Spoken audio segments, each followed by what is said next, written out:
یہ جو غزل پڑھی ہے انہوں نے، یہ مرزا عبدالقادر بیدل کی غزل ہے۔ یہ صوفیاء میں بہت نامور شخصیت ہوئی ہے،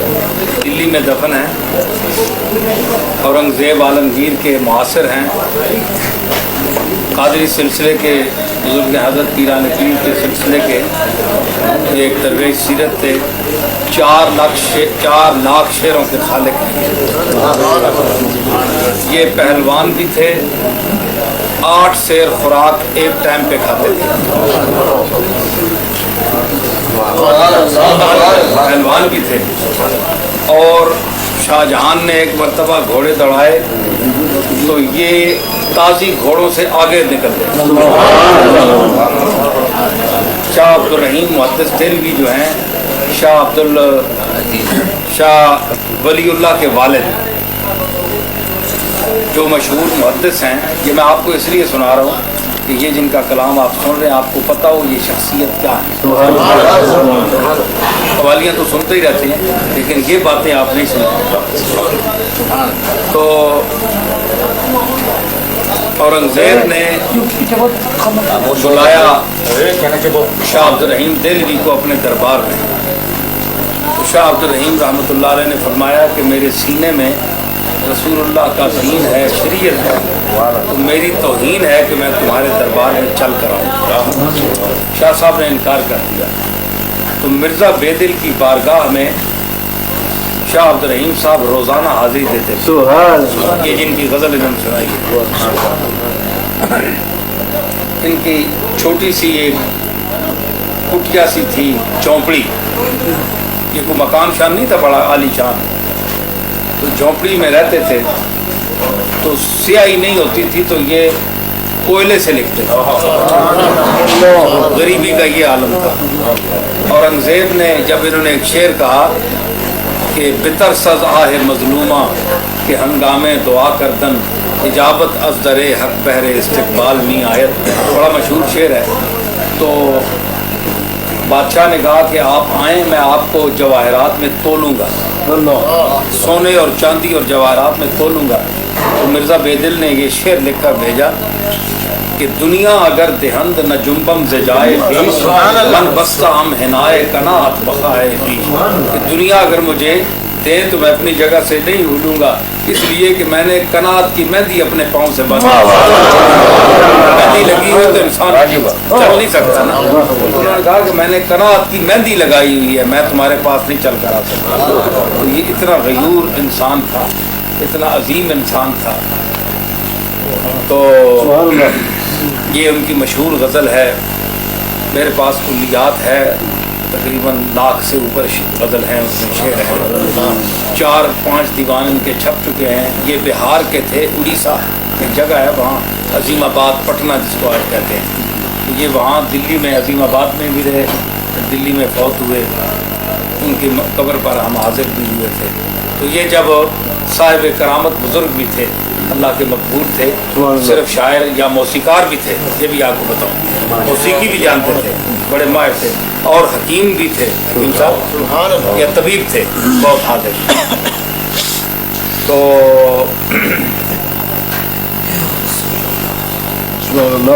یہ ہوتا تھا کہ چلتے چلتے کوئی کام یاد آ گیا، تو ایک صاحب بہت دور چلے گئے، مثلا عبداللہ بھائی بہت دور چلے گئے، کوئی بات کرنی ہے، تو یہ یوں کرتے تھے ہوا میں، یوں کر کے تو ہوا میں اڑ جاتے تھے۔ تو 8 سیر خوراک کھانے والا آدمی 68 سال کی عمر میں یہ فوت ہوئے۔ تو یہ ان کے ہاتھ میں جو آخری سال میں جو ڈنڈا تھا وہ 1 من اور 10 سیر تھا۔ مرزا بیدل کے ہاتھ میں جو وہ چھڑی اٹھا کر چلتے تھے، 1 من 10 سیر کا وہ سوٹا ہوتا تھا جو بابا جی اٹھا کے چلتے تھے۔ 8 سیر خوراک ایک ٹائم کی تھی، اور گھوڑوں سے آگے بھاگ جاتے تھے۔ ایک دفعہ بادشاہ شکار پر گیا، سناؤں یہ آپ بتا رہے ہیں، یہ بھی ایک قوالی ہے، ذوق کی قوالی ہے۔ بادشاہ سیر پر گیا تو معظم جاہ جو ہے شہزادے نے جنگل میں نکلا تو شیر، کھلا شیر آ گیا سامنے، تو سارے بھاگ گئے، کوئی گھوڑے پہ بھاگ گیا، کوئی کدھر جا گیا، کوئی درختوں پہ چڑھ گئے۔ اب جنگلی شیر تھا، کیا کرے؟ مرزا عبد القادر بیدل نے کیا کیا اللہ کا شعر، پاس کچھ بھی نہیں تھا، چادر سر سے کھول کے تو آدھے ایک ہاتھ پہ اس طرح اس نے کر لی اور اس طرح کر کے نا ہاتھ محفوظ کر کے شعر نے منہ کھولا، اس کے منہ میں ہاتھ دونوں لے گیا اور اندر سے اس کو چیر دی، چپڑے چیر دی۔ یہ وہ آدمی ہے مرزا بیدل غالب۔ یہ تو اس کی طاقت اور روحانیت کا میں نے سنایا کہ یہ ہوا پر اڑتا تھا تو محلات کی جو شہزادیاں اور اورنگزیب کی بیٹیاں کھڑی ہوتی تھی تو وہ پردہ کر رہی تھی یہ انسان اڑ رہا ہے، یہ کون ہے؟ وہ جاتے جاتے دلی کی گلیوں میں گزرتا پھر آدمی کو پکڑ لیا، عبداللہ میاں کہاں جا رہے یار، مجھے بات ایک یاد رہی تم جلدی سے نکل آئے۔ یہ سر کے عادت آدمی تھا، بہت عجیب آدمی تھا۔ یہ تو ان کے کمال اور یہ فنون کی بات ہوئی۔ اور دوسری بات یہ ہے کہ غالب کتنا بڑا شاعر ہے، غالب ساری عمر اس کی قبر ڈھونڈتا ہے بیدل کی۔ تو غالب نے جتنا کلام کہا ہے مرزا بیدل کی اتباع میں کہا ہے، سمجھ آئی نا؟ اس کو اپنے آپ کو اس کا ادنا شاگرد مانتا ہے، ادنا شاگرد۔ گر ملے حضرت بیدل کا خط لوح مزار، اسد آئینہ پرواز معانی مانگے، یہ غالب کا ہے۔ مجھے طرز بہاری جاتی ہے بیدل پسند آیا، سمجھ آئی نا؟ تو علامہ اقبال سے کسی نے کہا کہ ان کے بات میں چھپی ہوئی ہے بات، علامہ سے کہا کسی نے کہ سرکار ہم آپ کے ساتھ شام منانا چاہتے ہیں، انہوں نے کہا میری اتنی حیثیت نہیں ہے، آپ مرزا بیدل کی شان منائیں جو شام کے قابل ہے، ٹھیک ہے؟ تو یہ ان کا مطلب تھا، اگر بگلشن زناز گردد قدے بلندے تو جلوہ فرما، اگر باغ میں ناز اور خرام کے حوالے سے مٹک کر چلنے کے موڈ میں اگر تیرا یہ قامت جو ہے خوبصورت جسم جو ہے یہ باغ میں سیر کرنے کا ارادہ کرے، صرف ارادہ کرے کہ میں جاؤں گا، تو کیا ہو زپے کرے سر موج خجلت شبت نمایا جو میز مینا۔ سرو جو کھڑا ہے نا باغ میں وہ لمبے قد والا سرو، یہ سرو نہیں ہے، زپے کرے سرو، یہ سرو غلط ہے، آپ سرو پڑھ رہے ہیں، زپے کرے سرو موج خجلت، تو سرو کے پیکر سے شرمندگی کی موج اس طرح نکل پڑے جس طرح سرائی سے شراب ٹپکے۔ اب دیکھیں سرائی کی جو گردن ہے اس کی تشبیہ سرو کے ساتھ، سرو کی بھی اسی طرح گردن ہوتی ہے اور سرائی کی بھی، اس سے شرمندگی اس طرح ٹپکے کہ میرا قد کیا ہے، اب تو قد والا آ گیا، وہ آ رہا ہے، جس کی شان ہے وہ آ رہا ہے جی۔ دیکھیں اسی چیز کو ایک شاعر کہتا ہے چشتی صاحب، سبحان ربی الاعلیٰ سجدے میں ہم کہتے ہیں کس کی عظمت کا اظہار ہے، سجدہ جو ہے انتہائی ذلت ہے، ذلت کی انتہا ہے، زمین پر ماتھا رکھنا انتہائی ذلت ہے، لیکن اللہ کی بارگاہ میں جب ہم ماتھا رکھتے ہیں زمین پہ تو اتنی ہمیں معراج نصیب ہوتی ہے، ٹھیک ہے؟ انسان کے سامنے یہ ماتھا رکھنا انتہائی ذلت ہے، ٹھیک ہے نا؟ تو اس نے کہا، دیکھیں شاعر بات کرتا ہے کرینے سے، شاعری میں آپ بیٹھے ہیں، یہ ہمارے منشی فضل صاحب بھی بڑا اچھا ذوق رکھتے ہیں شعر و ادب کا، تو ان کو بھی، اور چشتی صاحب ہمارے، اور آپ نے ایک محفل عبداللہ میاں نے ہمیں دعوت دی اور ہم پہلی دفعہ کسی محفل میں آئے ہیں، تو یہ میں آپ کو بھی سنا رہا ہوں کہ یہ چیزیں نہ کوئی اب سنانے والا ہے، سننے والا ہے، ٹھیک ہے نا؟ جب اٹھ گئے بازار سے گاہک تو ہم آئے، بازار سے گاہک تو ہم آئے۔ اب ہمارا ورود بہت دیر سے ہوا، ہمارے دور کے لوگ چلے گئے، جو چیزیں ہم جانتے ہیں پڑھے ہیں، تو اس نے کہا کہ سرو، کسی نے کہا سرو کہ مرزا بیدل نے یہ کہا، تو کسی نے کہا کہ سرو چوں دید قدے بالا، سرو نے جب میرے محبوب کے قدے بالا کو دیکھا، اونچے قد کو، میرے محبوب کے اونچے قد کو سرو نے جب دیکھا نا، اب اس کا گرنا دیکھو ہے جی، گفت سبحان ربی اللہ،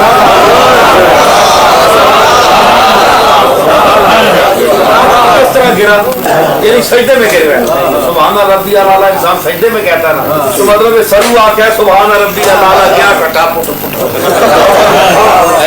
سر دید اس میں شعر جو لکھنے کے قابل ہے اب کوئی سننے والا ہو میں پڑھتا ہوں آپ لکھ لیں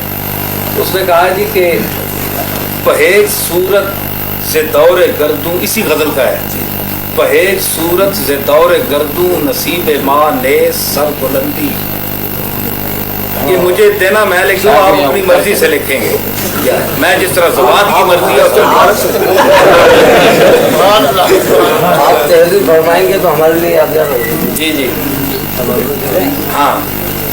پہیج صورت سے دور گردوں نصیب ماں نے سر بلندی یہ جو گردوں کا آسمان کا جو چکر ہے نا جب تک یہ چل رہا ہے تو ہماری قسمت جب تک ہم نے جینا ہے ہم سمجھتے ہیں کہ ہماری قسمت میں بلندی نہیں لکھی ہے اللہ نے بلندی نہیں لکھی جب تک یہ آسمان چل رہا ہے تو اس میں ہم نے ہماری قسمت میں بلند ہونا اونچا ہونا یہ ہماری قسمت میں نہیں ہے بہیج صورت سے دور گردوں نصیب ماں نے سر بلندی زباد مردن مگر نسیم غبار مارا ہمارے مرنے کے بعد جب ہم مٹی ہو جائیں ہماری قبر پر کوئی ہوا آئے چلے تو شاید ہمارے غبار کو اٹھا کر یہ تو ممکن ہے جیتے جی ہم بلندی نہیں آ جاتے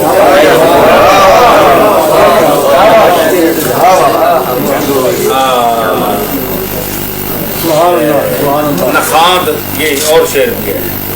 اصل تم نے شعر پڑھی نہیں نخاند طفلے جنوں مزاجم خطے ز پستو بلند ہستی میرا جنوں مزاج جنوں پاگلوں کا مزاج رکھنے والا جو ہے نا دل ہے جی نخام طفلے جنوں مزاجم میرا جنوں مزاج جو بچہ ہے نا میرا اندر جو بچہ گھسا ہوا ہے یہ جنوں مزاج ہے بچپنے کی ضدیں ہیں اس میں نخاند طفلے جنوں مزاجم خطے سے پستو بلند ہستی ہستی کی بلند و پست نشیب و فراز کا کوئی خط اس نے نہیں پڑھا ہے یہ بچہ ہے بڑا بیوقوف کس طرح شبم فلاتون ملک دانش اگر شناسم سرز کفے پا میں دانش اور دانائی کے ملک کا افلاطون کہلاؤں اگر مجھے سر اور پیر کا پتہ چل جائے کہ سر کیا ہے اور پیر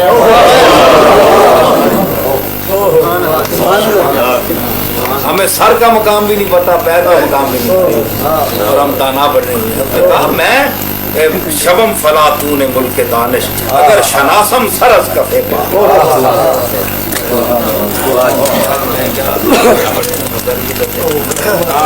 پہیج